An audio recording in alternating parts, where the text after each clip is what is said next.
fans, once again, it is me, the Horror Miser Monty G. Yes, time to do another movie review as I finally saw the latest from Samara Weaving's Ready or Not. Finally saw it, and now it's time to do a review of it. Yes. Now, Ready or Not is a 2019 black comedy horror film. It was directed by Matt Bertelli and Oakland and Tyler Gillett. I think I got those names right. It was written by Guy Burswick and R. Christopher Murray. Now it stars Samantha Weaving, Adam Brody, Mark O'Brien, Henry Kazier, and Annie McDowell. Yes, this is a black horror comedy film, and Samantha Weaving has been pretty good lately. She's becoming the next Scream Queen. She was good in The Babysitter. She was good in Mayhem. Let's see what I have to say and see if she's good in this one right here called Ready or Not. Yes. Now, the premise is quite simple. A bride's wedding night takes a sinister turn when her eccentric new in-laws force her to take part in a terrifying game of hide and seek. Yes, because if they find her, she's in trouble. Now, when it comes to horror, I believe horror comedy is perhaps the toughest one to accomplish successfully. As with the standard horror movie, there's bound to be some unintended comedy written in the story, most likely coming from the so-called comic relief trope that we see in most horror movies, especially slashers. We have your typical tropes. We have the bitch, the nice girl, the nice guy, the jock, and of course we have the stoner, or what we call the comic relief. It's not made that the movie is funny. It's just that the things that person does is funny, and we get a good laugh. However, when creating a movie that's supposed to be funny and is also a horror movie, it's a different matter altogether. Now, saying it can't be done successfully because it has been done successfully. We have Abbott and Costello meet Frankenstein, we have Shaun of the Dead, we have The Lost Boys, and we have Tell Ducker versus Evil. So, this latest entry in the subgenre, Ready or Not, should it be that added on to the list? Well, of course it should. It does, because this was a pretty good film. This was filmed elegantly by directors Matt Bertinelli and Tyler Gillett. I think I pronounced his name Gillett. Yeah, and with a smart and witty script by Guy Burswick and R. Christopher Murray. And we have a bloody, warm, and witty horror movie here.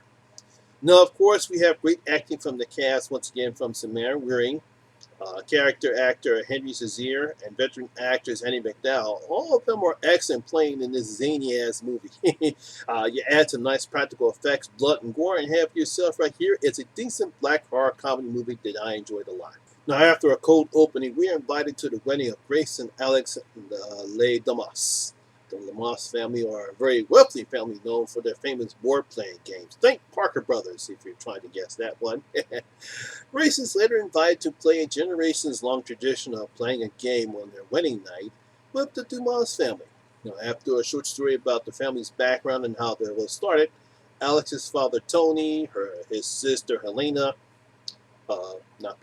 Alex's father's Tony, Tony's sister Selena, his brother Daniel, and his wife Charity, their sister Emile, and her husband Fitch, all gather around and watch Grace pick a card that comes up with hide and seek. Now, according to the rules, that's the game that they have to play. She basically has to go hide while they go seek her. Now, while Grace believes that this is a weird but innocent game, so she decides to play along. But the family gathers up weapons with the purpose of they have to kill her before sunrise, or kill her or maim her, for some ritual needs to be performed before sunrise, or the Damas family will die. Yeah, that's basically what this part of the story is about. Now, it would seem that Matt and his partner Tyler have learned from their mistakes. Yeah, they did Devil's Due, so we all know how that one was. And have directed a well-paced and elegant horror movie here. Basically, they took advantage of the locations where this was filmed at. This mansion that they used looks something that an eccentric family like the Damas family would have in their possession. It's big, it's old, it's grand, it's graceful and beautiful in some places, but it also has secret rooms, so it's dark and fearful in others.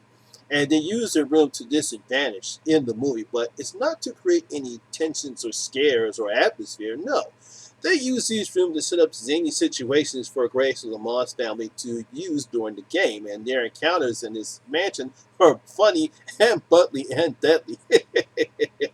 Now, once again, Samantha Weaving is excellent as Grace. You can see that Grace loves Alec and she gives Grace the right emotions, especially when the truth about the game is revealed. She goes crazy, and as we expect anyone caught in a situation, which skits out, and she does skits out very well. Now, despite the fact we really don't know that much about Grace, see, outside the fact that she comes from a foster home, there's really any character development from Grace. But then again, that doesn't stop the audience for me, I myself, for caring what happens to her. And we start pulling for her, hoping she survives this crazy ass game. Now, as for the zany area, the Lamas family, everyone plays their role very well. From Patriarch Tony, played by Zealous Guy by Henry Cazier. I mean, he does a great job as Tony. He's wild, he's crazy. He knows that what's at stake here, and he's going to do his best to make sure that the family pulls this off. To his wife, Becky, elegantly played by Annie McDowell. Now, of course, she actually likes Grace, but she's not willing to give up her place in his family neither. All the actors and actresses take the script that was written by a guy and R. Christopher has written, and they just simply just run for it. You can tell that they had a great time, probably on the set, for how well everyone is performing here. Now, my favorite is Helena. That's Tony's oldest sister, played greatly by Nikki. I hope I'm gonna mess his name, Gordonati. I think Benaldi. Now, while she always has a very serious look on her face, she's just as sane as crazy as the rest of the family. When she's on the screen, she just cracks me up just by how she looks like she wants to kill Grace just by looking at her.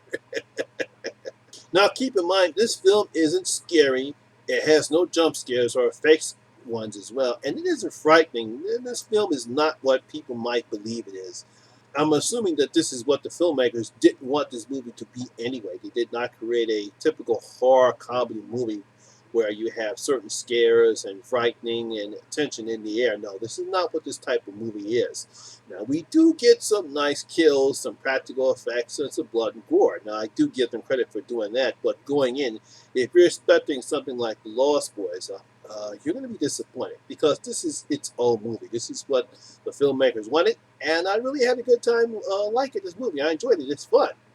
Not the best horror movie that came out this year, but I had a good time watching it. So, the Horror Miser is going to open up his vote, and I'm going to give Ready or Not 3 out of my 5 gold coins. Just going to give it 3 out of my 5 gold coins. It's a nice, fun, nicely paced, bloody, witty, and zany horror movie. I enjoyed it. So, my horror fans, what do you think about Ready or Not? Did you enjoy this film? Do you think this was a zany, crazy-ass movie, or did you just simply think it just fell flat? Leave your comments down in the comment section below and tell me what you thought about Ready or Not. So, that's my video for today, guys. Hope you did enjoy, and if you did, please give it a thumbs up. And once again, this is your first time here, please hit that subscribe button and ring that notification bell. That way you can come and enjoy the horror experience with me, the Horror Miser Monty G. And as always, all my social media links will be down in the description box below as well. Once again, my name is Lamont Smith, better known as the Horror Miser Monty G. And always remember, horror rules. Candyman, take us home. We're out. Be my victim.